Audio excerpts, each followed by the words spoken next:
Subscribe to my official channel. Press the bell icon, watch videos, and hit the like button.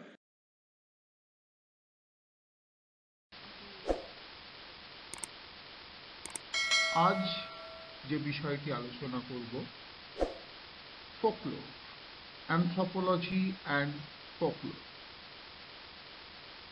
Folklore, যার অর্থ মানুষের রীতিনীতি, এই শব্দটি জনপ্রিয় প্রাচীন রীতিনীতি সম্পর্কিত চর্চাকে নির্দেশ করে, অর্থাৎ লোকাচার বিদ্যা।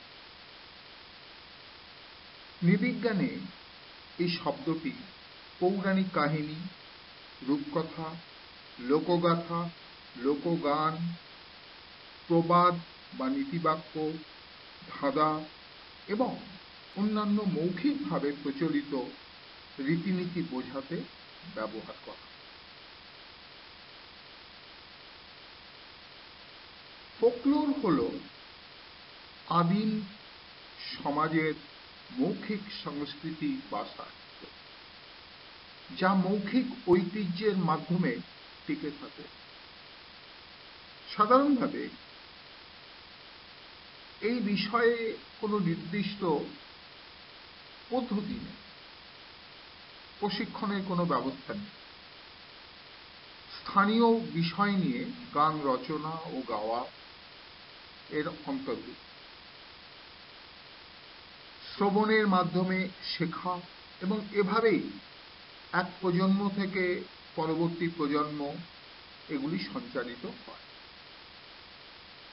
এই ধরনের লোক গায়ক বা লোককাহিনী কথকদের সঙ্গীত বা কাহিনী রচনার সঠিক কোনো সচেতনতাও থাকে, অথবা শিল্পকলা সংক্রান্ত বিশ্লেষণাত্মক কোনো তাত্ত্বিক জ্ঞান ও মনোযোগ থাকে না।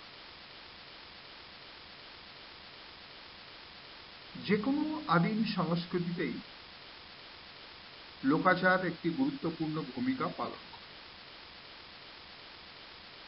আদিম সমাজের সংস্কৃতি লোকাচারের মধ্যে দিয়েই এক প্রজন্ম থেকে অপর প্রজন্মে সঞ্চারিত হয়।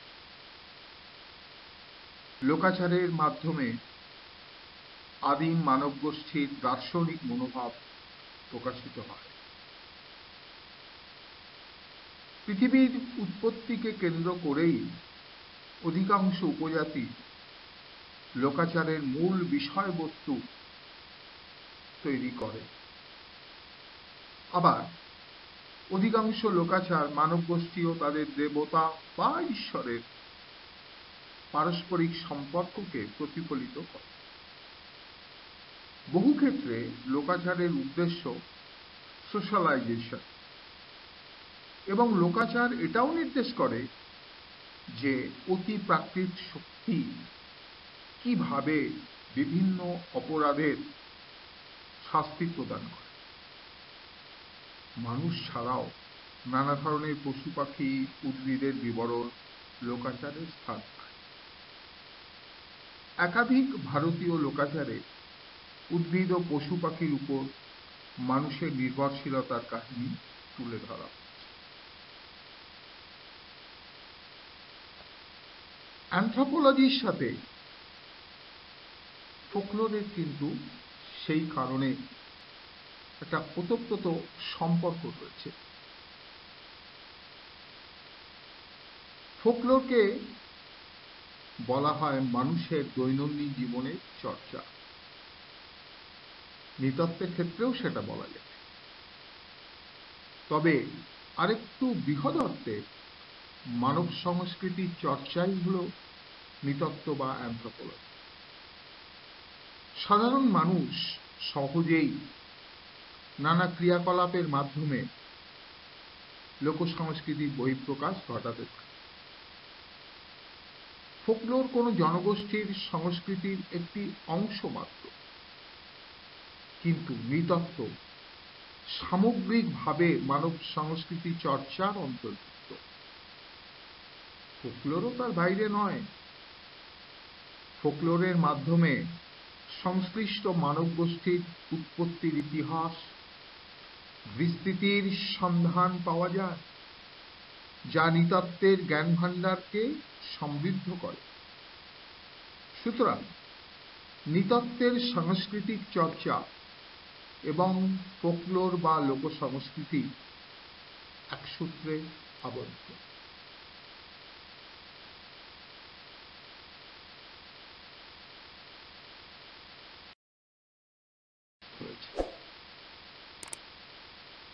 অ্যানথ্রোপোলজি মানব সংস্কৃতি চর্চা করে থাকে, মানুষকে সামগ্রিকভাবে চর্চা করে থাকে। তার এই চর্চা অনুশীলনের যে দৃষ্টিভঙ্গি, সেটাকে আমরা চারটে ভাগে ভাগ করতে পারি। অর্থাৎ কিনা অ্যানথ্রোপোলজির যে মূল শাখাগুলো, সেগুলো হলো কি আর্কিওলজি, লিঙ্গুইস্টিক্স, ফিজিক্যাল অ্যানথ্রোপোলজি বা বায়োলজিক্যাল অ্যানথ্রোপোলজি এবং কালচারাল অ্যানথ্রোপোলজি। এই কালচারাল অ্যানথ্রোপোলজির সাথে ফোকলোরের কিন্তু ঘনিষ্ঠ সম্পর্ক রয়েছে। তবে লিঙ্গুইস্টিক্স, সেখানেও কিন্তু লোকগাথা, বিভিন্ন জনগোষ্ঠীর যে লোকগাথা, বিভিন্ন বিষয় সম্পর্কে যে মিথ, সে বিষয়গুলো কিন্তু লিঙ্গুইস্টিক চর্চার অন্তর্ভুক্ত, যে লিঙ্গুইস্টিক্স নৃতত্ত্বের অন্যতম একটি শাখা। আমরা যদি দেখি যে ফোকলোরের যে দৃষ্টিভঙ্গি বা লোকাচারের যে দৃষ্টিভঙ্গি, সেখানেও কিন্তু আমরা দেখতে পাই মাইথোলজিক্যাল একটা অ্যাপ্রোচ রয়েছে, অ্যানথ্রোপোলজিক্যাল একটা অ্যাপ্রোচ রয়েছে, হিস্টোরিক্যাল অ্যান্ড জিওগ্রাফিক্যাল একটা অ্যাপ্রোচ রয়েছে। কারণ এখানে মানুষের উৎপত্তি, ইতিহাস, কাহিনী বর্ণিত থাকে। সুতরাং অ্যানথ্রোপোলজি এবং ফোকলোর একে অপরকে ঘনিষ্ঠভাবে আঁকড়ে ধরে রেখেছে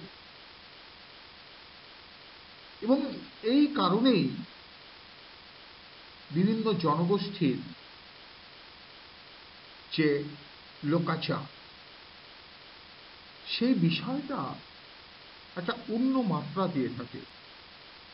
অর্থাৎ কিনা আমরা বলতে পারি এই ফোকলোর একটা আইডেন্টিটি, সাংস্কৃতিক আইডেন্টিটির নির্দেশক হিসাবে কাজ করে থাকে।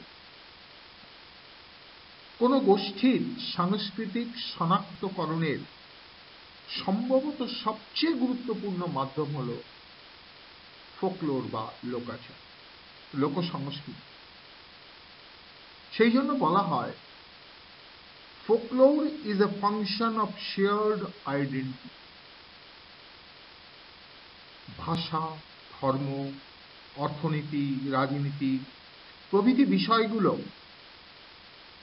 কেন্দ্রীয় বিষয় বা যা জাতি অনুভূতি এবং আত্মীয়তা উপলব্ধিতে গুরুত্বপূর্ণ ভূমিকা গ্রহণ করে।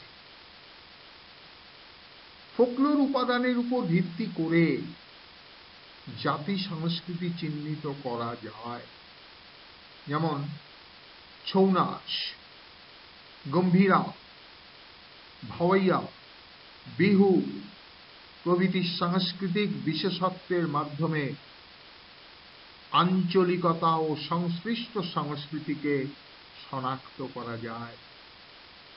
আবার এগুলি জাতীয় সংহতির পরিচায়ক বটে।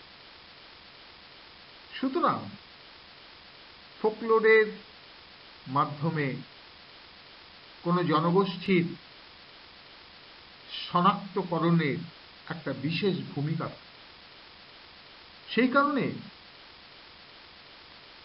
অ্যানথ্রোপোলজির চর্চায় ফোকলোর অত্যন্ত অত্যন্ত ঘনিষ্ঠভাবে উপস্থিত থাকে। আজ তাহলে এই আলোচনা এখানে শেষ করছি। আরো নতুন নতুন বিষয় নিয়ে আলোচনা করব। তোমরা এখনো যারা চ্যানেলটি সাবস্ক্রাইব করোনি, করে রাখো।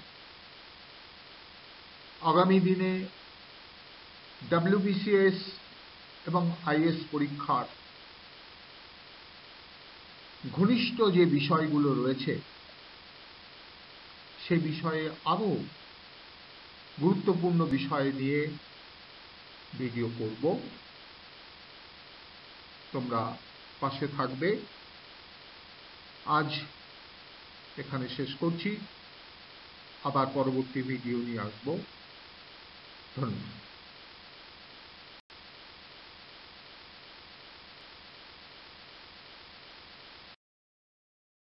Subscribe to my official channel. Press the bell icon, watch videos and hit the like button.